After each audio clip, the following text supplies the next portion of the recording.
Asalaamu calaykum waraxmatullaahi wabarakaatu dhammaantiin saaxiibayaal soo dhawaada.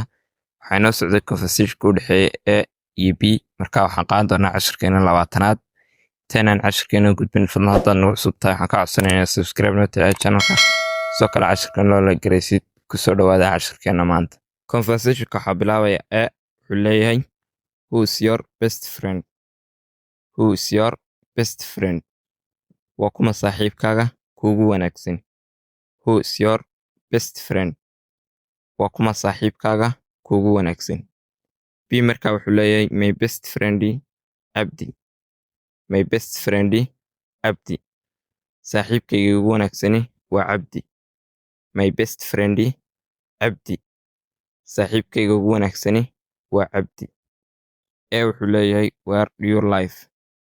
Where do you live? Xagee baad ku nooshahay? Where do you live? Xagee baad ku nooshahay?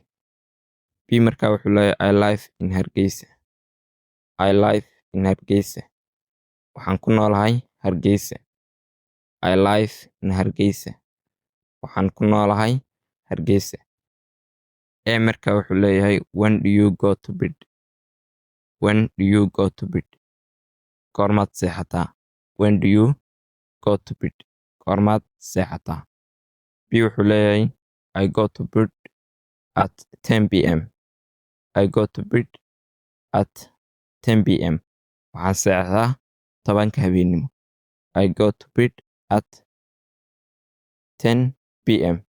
Waxaan seexdaa 10 habeenimo. And A wuxuu leeyahay why don't you like football? Why don't you like football? Sabab ma ayaanad u jeclayn footballka ama kubadda cagta? Why don't you like football? Sabab ma ayaanad u jeclayn kubadda cagta? B markaa wuxuu leeyahay because I don't like football. Because I don't like football. Maxaa yeelay kama helo kubadda cagta? Because I don't like football. Sababtoo ah kama helo kubadda cagta.